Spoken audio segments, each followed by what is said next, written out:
మండలం కొలకలూరు గ్రామంలోని బాపేపేట నందు పక్షవాతంతో బాధపడుతున్న ఒక వ్యక్తికి రాష్ట్ర శాలివాహన సంక్షేమ సంఘం అధ్యక్షుడు పి ఈశ్వర్ తన సొంత నిధులతో బడ్డీ కొట్టును ఏర్పాటు చేయడం హర్షణీయమని పలువురు సంఘీయులు ఆయన అభినందించారు.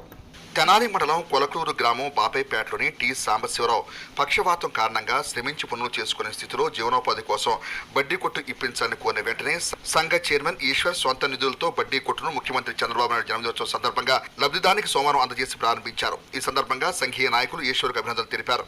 ఈ కార్యక్రమంలో ఇందుర్తి శ్రీమన్నారాయణ, జి ఎలమందయ్య, వేజర్ల నాంచారయ్య, జొన్నాదుల వెంకటేశ్వరరావు, ఎన్ రమేష్, ఆకారపు అంకమరావు తదితరులు పాల్గొన్నారు. వారి సొంత ఖర్చులతో సహాయం చేశారు. సో అతనికి సాంబశివరావు గారికి జీవనోపాధి కొరకు ఇది ఇవ్వడం జరిగింది. కాబట్టి వేరేశ్వర గారికి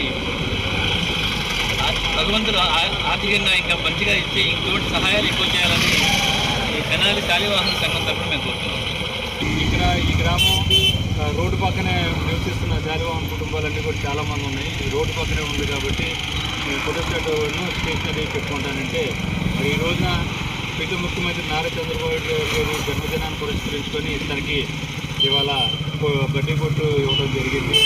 దానికి స్థానికంగా ఉన్న కౌన్సిలర్ అజ్జిమూర్తులు గారు, అలాగే ఆంధ్రప్రదేశ్ శాలివాహన సంక్షేమ సంఘ గుంటూరు జిల్లా అధ్యక్షులు శివనారాయణ గారు, అలాగే తెనాలి శాలివాహన సంఘం సుబ్బారావు గారు, నాచారయ్య గారు, అలాగే ఇక్కడ స్థానికంగా ఏఎంసీ డైరెక్టర్ గారైన సుబ్బారావు గారు, తర్వాత బీసీ లీడర్ గారైన వెంకటేశ్వరరావు గారు, అందరూ స్థానికంగా ఉన్న పార్టీ నాయకులు, స్థానికంగా ఉన్న శ్రేయోభిలాషులు అందరూ కూడా ఇక్కడ రావడం జరిగింది. సొంత నిధులతో ఆర్థిక సహాయం చేసి వారి కుటుంబానికి జీవనోపాధి కల్పిస్తున్న చైర్మన్ గారికి ధన్యవాదాలు తెలుపుతున్నాం.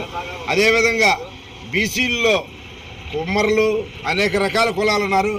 ఏ కులంకి ఆ కులం సొంతంగా అభివృద్ధి చెందాలని, అభివృద్ధి చెందిన రోజే నిజంగా మన కులం సంఘీయులందరూ కూడా అభివృద్ధి చెందాలని ఆకాంక్షిస్తున్నాం.